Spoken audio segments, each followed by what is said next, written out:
Porque tenemos, creo, todos la sensación abrumadora de que nuestro sistema está llegando al borde del colapso. En Iquitos ya colapsó. Y el gobierno se esmera en decirnos, no, estamos llegando a la meseta, con calma, vamos con ese último esfuerzo. Y nos vamos a sumar a ese esfuerzo. Yo me acuerdo cuando comentaba aquí en Día D, al inicio de nuestra pandemia, que comentaba lo que ocurría en Italia, ¿no? Que los médicos ahí ya estaban en la fase de decidir a quién le salvaban la vida.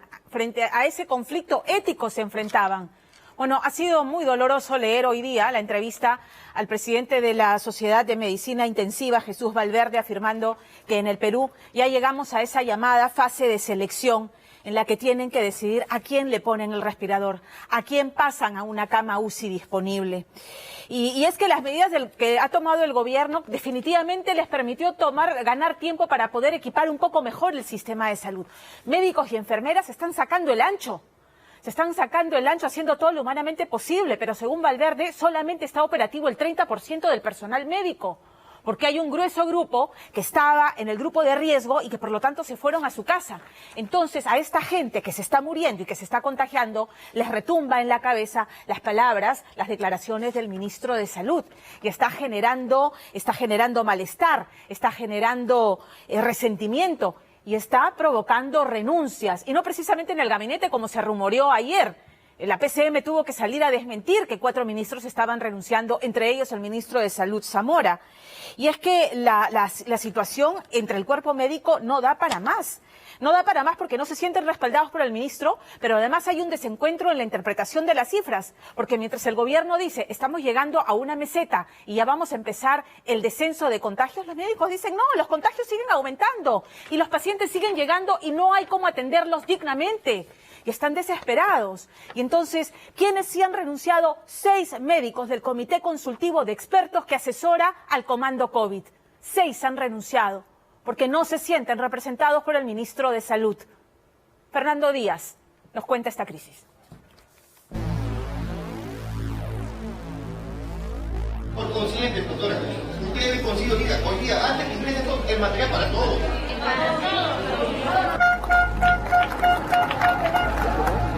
Nos manda con este EPP, un EPP que es ridículo, que no nos ayuda para nada, nos está enfrentando como carne de cañón.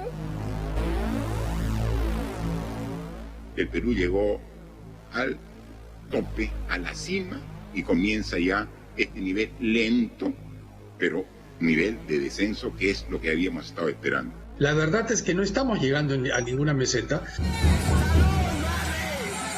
Hemos visto videos que están colocando en las redes sociales, reuniones por el Día de la Madre, personas sin mascarillas, bailando, lo que quiere decir que no hemos podido poder transmitir la información suficiente para incrementar la percepción de riesgo en la población. El gremio médico le ha perdido la confianza. Y los médicos nos hemos sentido, en general hablo de los médicos, maltratados por esa frase, una frase pues incorrecta para decir, que nos afecta la moral, ¿no? Lleva casi 2 meses en el cargo y acaba de pasar no por un respirador mecánico de esos que tanta falta hacen ahora.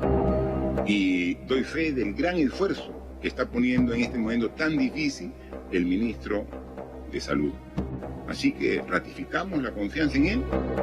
Sino por un resucitador presidencial que le ha devuelto la vida. El ministro de Salud ha pasado de la bronquitis aguda con sus colegas a la unidad de cuidados intensivos en el momento más difícil de la emergencia sanitaria a causa del coronavirus. Cuando pasan cosas en la gestión de un problema, las estructuras no son las culpables, los protocolos tampoco. Son las personas con nombre y apellido las que fallan. ¡Somos 5, ministro! En solo una semana la gestión de Víctor Zamora tuvo todos los síntomas de la pandemia que ya ha dejado 92.273 contagiados y más de 2.600 muertos en el país. Ser ministro de Salud hoy en día, en medio de esta crisis sanitaria, no es fácil. Yo no creo que haya nadie que pueda pasar por el examen de ser ministro de Salud en esta época y no salir magullado. La fiebre alta se apoderó de los mercados populares. El mal de cuerpo invadió a las regiones y la falta de oxígeno puso a los médicos y enfermeras del hospital Unanue a punto de tirar la toalla y abandonar el servicio de emergencia. Más aún, cuando el ministro lanzara una frase poco feliz, restándole valor a esa primera línea del batallón anti-COVID. Esa frase hirió al gremio médico. Y él habría sido decir, bueno, me equivoqué. ¿Quién no se equivoca? Yo me he equivocado. Y él, por lo menos los médicos, hubieran entendido en medio de la crisis, el estrés, porque ¿quién no se equivoca, no? Que el gremio médico se ha sentido afectado. El reconocido infectólogo y vicedecano del Colegio Médico del Perú, Ciro Maguiña, ha pedido la renuncia de Zamora y es uno de los 6 médicos que se han apartado del comité de expertos que desde el comienzo de la crisis asesoraron a un gobierno que, según Maguiña, solo sigue los consejos del llamado Grupo Prospectiva, creado por Zamora. El ministro de sus asesores y tiene ahora 3 comités, el de expertos, el comando y el de prospectiva. Entonces, quien decide es el ministro de asesores. Muchos guías, nosotros, no han hecho caso. Eso del guante, por ejemplo, ellos lo deciden. Llevamos 63 días de aislamiento. La curva de contagios ha ido cuesta arriba en una escala trepidante y la respuesta de la autoridad se ha dirigido durante casi 2 meses hacia la irresponsabilidad de la gente. Hay cosas que no están funcionando y no están funcionando porque hay en este momento una desesperación de la gente por ganarse el pan de cada día. Y no se le puede culpar tampoco a un padre de familia tener que salir a la calle a vender lo que sea para ganarse 5 soles con que llevar algo a su casa. Es comprensible. Es verdad que hay muchos que no respetan la cuarentena ni cumplen las normas de higiene, pero han sido también las malas decisiones del gobierno, las marchas y contramarchas, las que han llevado al colapso del sistema, pese a que el Perú fue uno de los primeros países en tomar acciones. En una semana hemos tenido signos en diferentes disposiciones, lo cual muestra, 1, que los equipos están agotados, 2, que hay un problema serio en la conducción, y 3, que las líneas de comando están en zigzag. Hagamos un poco de memoria. El virus de Wuhan llegó al Perú un 6 de marzo con el llamado paciente cero. En ese entonces, Elizabeth Inostroza era la ministra del sector y el Perú tardó 16 días en cerrar aeropuertos y fronteras. Para el 20 de marzo teníamos ya 230 contagiados y habían fallecido apenas 4 personas. Este escenario le costó el puesto a la exministra. Hemos creído conveniente agradecerle su trabajo y su entrega, pero también una evaluación rigurosa de los acontecimientos nos obliga a tomar la decisión de que la reemplace otro profesional. ¿Por qué sale Inostroza? Porque no tenía capacidad de gestión, no conocía. Fue un error, nuevamente un error de buscar buenos generales. O sea, ella no conocía, tío. Buena persona, pero no conocía el sector. Aquella fue la primera crisis ministerial que el gobierno parchó con el nombramiento de Víctor Zamora Mesía, médico con 25 años de experiencia en salud pública. Zamora es un gran teórico, que ha trabajado en gestiones, ha trabajado en programas internacionales de tipo USAID, consulté, estuvo una vez nomás en San Martín, pero es un tipo que es más de escritorio. Con Zamora comenzaría la era de la dichosa curva y la polémica compra de las pruebas rápidas en lugar de las moleculares. El 1 de abril se creó el Comando COVID al mando de Pilar Macetti y el 28 de ese mismo mes, Loreto ya tenía 827 contagiados. Ciro Maguiña advirtió el colapso. Está con Pilar Macetti y él, los dos, le preguntan. En la televisión. En la televisión dicen, el doctor Maguiña ha dicho que Loreto ha colapsado. Y dice, no ha colapsado, seguimos luchando, sí. Un poco desmintiendo. Y la realidad era otra. Pasaron unos días, tuvo quiriquitos, casi le pegan. Y luego viene el tema de las muertes de los médicos por falta de oxígeno. Según Maguiña, buena parte de las decisiones recaen en el llamado Grupo Prospectiva, integrado por matemáticos, médicos y economistas como Farid Matuk, creadores de la cuestionada medida de la salida alterna entre hombres y mujeres que tampoco funcionó. Eso es un invento de Zamora. O sea, él se basaba en mi grupo Prospectiva y mira las metidas de pata del famoso martillazo, ¿te recuerdas, no? Que queda en la historia famosa. Entonces yo salí y decirle que es un error, porque había aparte subregistro, las curvas que manejaban no conocían la realidad sanitaria. Es verdad que no hay un manual anti-COVID, que todos los gobernantes del mundo se han equivocado y hemos vivido al ritmo del ensayo-error. No hay sistema de salud que resista el embate de este virus. Vayan a cualquier país del mundo. Canadá tiene un excelente sistema de salud. Inglaterra tiene un excelente sistema de salud. España también. Resultado final, sus sistemas de salud están en crisis. Marco Loret de Mola es matemático e investigador y a diario cuelga en YouTube videos donde analiza didácticamente la evolución de la curva y las probabilidades de contagio. Pandemia explicada con manzanitas. Vamos a utilizar el cuadro del Estado donde nos informan sobre 6 mercados. El promedio de los que encontraron infectados en esos 6 mercados es 60%. 6 de cada 10. Vamos a meter entonces 10 bolitas. Las rojas van a ser los infectados. Las verdes van a ser los que no están infectados. 6 infectados, 4 que no están infectados. Estoy caminando, ping, ¿no? Me subo a la scooter. Ajá. ¿Estará infectado? ¿No estará infectado? Miren lo cerca que estamos del virus. Sin mirar a... infectado. Segunda persona que me encuentro. No está infectado. Uf. Tercera persona que me encuentro. Sí está infectado. Dios. Dios. Me he encontrado con 3 personas. 2 están infectados. Así de peligroso es. Apoyar la política sanitaria únicamente en el aislamiento no es lo óptimo. Se necesita también un correcto uso de las pruebas rápidas, el seguimiento de los contagiados asintomáticos y la protección del personal de salud. Una pandemia en general no es una sola epidemia, digamos, que transcurre. Es la suma de epidemias locales, de brotes locales en cada lugar, y cada departamento, cada provincia tiene que estar preparada en todas las áreas para hacer una buena vigilancia, preparado para atender a los pacientes, para poder comunicarse con la población.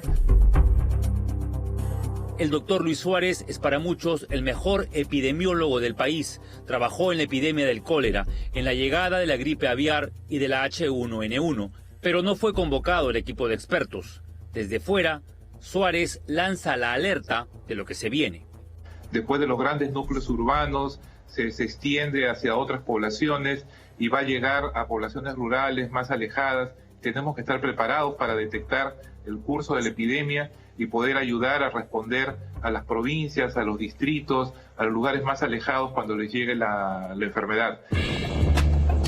En Lambayeque ya van 50 médicos y 75 enfermeras contagiadas. Y en Iquitos se contabilizan ya más de 1000 muertos.